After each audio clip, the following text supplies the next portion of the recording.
अब चाहे जितना विरोध हो, चाहे हिंसा हो, चाहे हंगामा हो, अब ये जो है देश का कानून है और कानून के तहत ही काम होगा।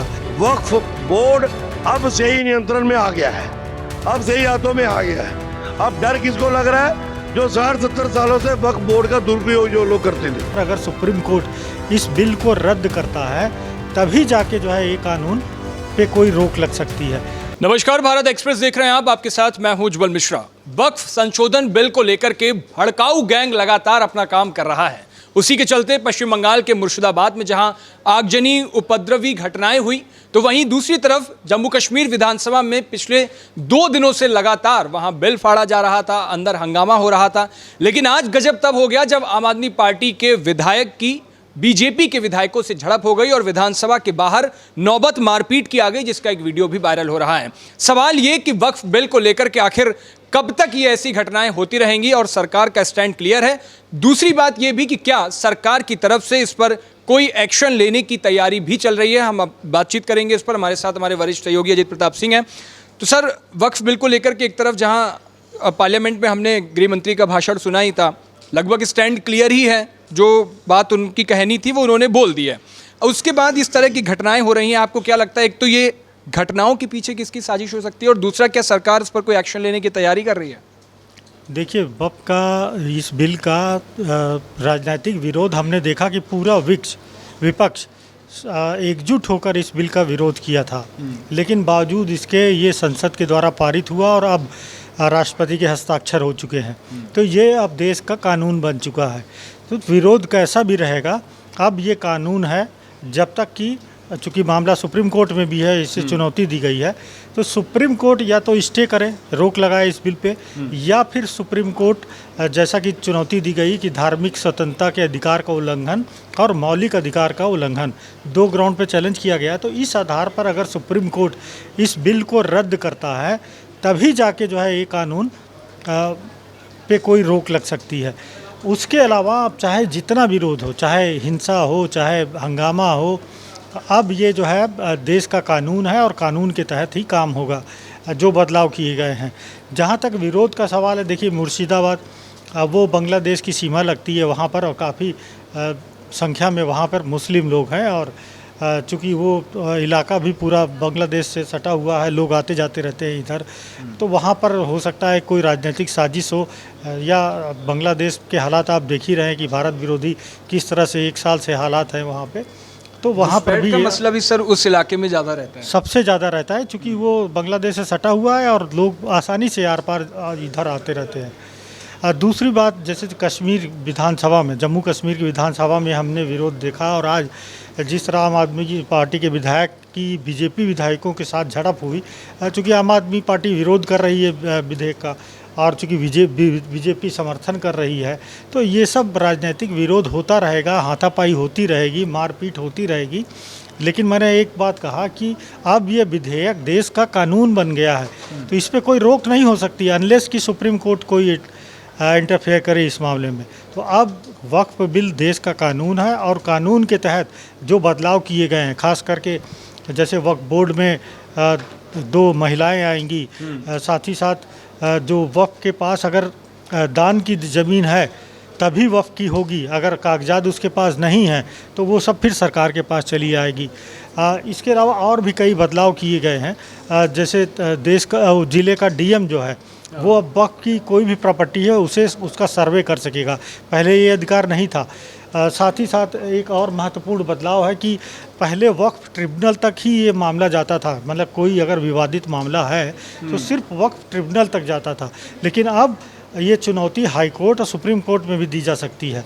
तो इस बदलाव का लोग विरोध करते थे, लेकिन अब चूँकि कानून बन गया है तो कोई चाहे हिंसा हो चाहे राजनीतिक विरोध हो, कोई फ़र्क नहीं पड़ता है अनलेस कि सुप्रीम कोर्ट इस मामले में कोई मतलब रोक लगाए या कानून रद्द करने का अपना फैसला दे। अब सर, जैसे आप बार बार एक चीज़ का जिक्र कर रहे हो कि कानून बन गया, कानून बन गया, मेरे 2 छोटे छोटे सवाल हैं जिसका शायद जनता के बीच मैसेज बढ़ा जाए।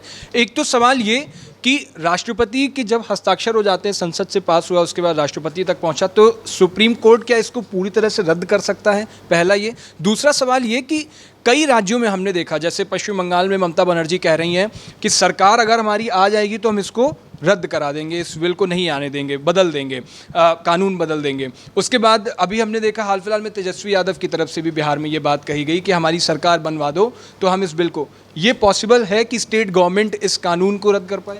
बिल्कुल नहीं। ये मतलब झूठा दिलासा है कि केंद्र के द्वारा और संसद के द्वारा पारित किसी कानून को कोई राज्य सरकार उसे रोक सकती है। ये मतलब बिल्कुल गलत बात जो है मतलब लोगों को बताई जा रही है। दूसरी बात, संसद का मतलब सिर्फ लोकसभा राज्यसभा ही नहीं है, संसद का मतलब है राष्ट्रपति भी। लोकसभा राज्यसभा प्लस राष्ट्रपति, अलग से राष्ट्रपति नहीं है। संसद, पूरी संसद को भी माना जाता है। तो जब लोकसभा राज्यसभा में पास हुआ और राष्ट्रपति ने हस्ताक्षर किए तो ये कानून बन गया है। अब ये कानून सुप्रीम कोर्ट ही रद्द कर सकता है, कोई स्टेट गवर्नमेंट इसे रद्द नहीं कर सकती है। या फिर मान लीजिए केंद्र में दूसरी सरकार आती है और वो सरकार फिर से जो है संसद में इसे पारित कराए और राष्ट्रपति के दस्तखत हों, लेकिन इसकी संभावना बहुत कम दिख रही है। सुप्रीम कोर्ट में भी चुनौती दी गई है, लेकिन मुझे लगता नहीं है, मेरा अनुभव है। इससे पहले एम्स को लेकर डॉक्टर वेणुगोपाल थे और उनको लेकर एक बिल बनाया गया था।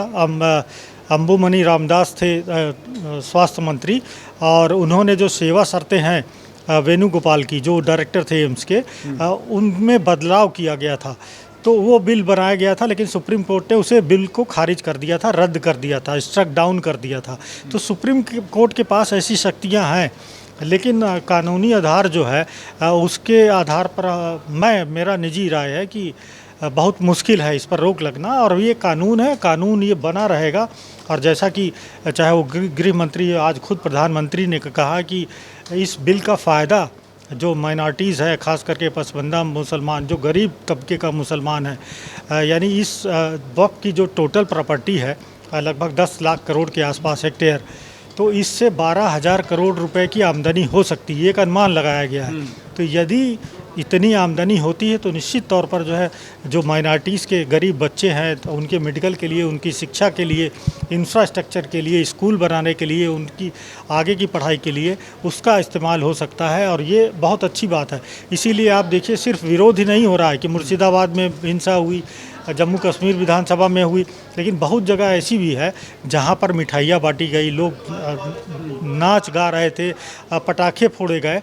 तो बहुत ऐसी भी बड़ी जनसंख्या है जो इस बिल का स्वागत कर रही है, क्योंकि उन्हें पता है कि किस तरह से इस बिल का दुरुपयोग होता है, वक्फ की प्रॉपर्टीज़ का दुरुपयोग होता है। आप 5 साल पहले देखिए तो 150 करोड़ रुपए आमदनी थी, 3 साल पहले 35 करोड़ और पिछले साल 1.3 करोड़, यानी किस तरह से आमदनी घटी है। और गृह मंत्री अमित शाह ने खुद लोकसभा में बोला, संसद में बोला कि कर्नाटक की बहुत सी प्रॉपर्टियां हैं वक्फ की, जिसे किसी को 99 ईयर्स के लिए लीज दिया गया और फिर उस ज़मीन पे 5 स्टार होटल बनाया गया। तो काफ़ी भ्रष्टाचार होता है, इसमें कोई नई बात नहीं है। अब चूँकि कानून बना है तो बहुत ढेर सारी बातें सामने आएगी।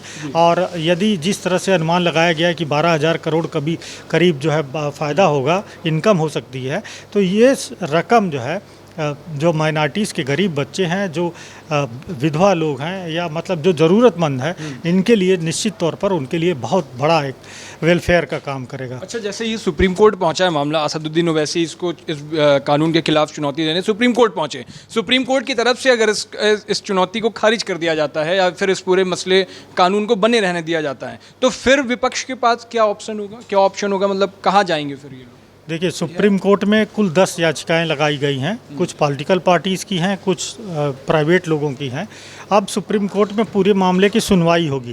पहली सुनवाई में सुप्रीम कोर्ट हो सकता है नोटिस इशू करे केंद्र सरकार को, और उसके बाद पूरी सुनवाई होगी, और सुनवाई के बाद अपना फैसला सुप्रीम कोर्ट सुनाएगा। सुप्रीम कोर्ट यदि इस बिल को रद्द करेगा तब तो ये इस पर रोक लग जाएगी, लेकिन सुप्रीम कोर्ट यदि याचिकाएं खारिज करता है तो फिर कोई उसके अलावा कोई रास्ता नहीं बचता, और फिर ये कानून जैसे कि अब है उसी तरह से ये लागू रहेगा, और उसी के तहत पूरे देश में जो बदलाव हुए हैं वो भी लागू होंगे। ठीक है, एक आखिरी सवाल सर, बड़ा प्रैक्टिकल सवाल है। जिस तरीके से ये घटनाएं हम देख रहे हैं, अलग देश के अलग अलग हिस्सों में जो घटनाएं हो रही हैं, क्या आपको लगता है कि सरकार उस मैसेज को मुस्लिमों तक देने में सफल नहीं हो पाई, या इस तरीके की अपनी बात नहीं पहुंचा पाई वहाँ की ये बिल उनके खिलाफ नहीं है, फ़ायदे के लिए ही है?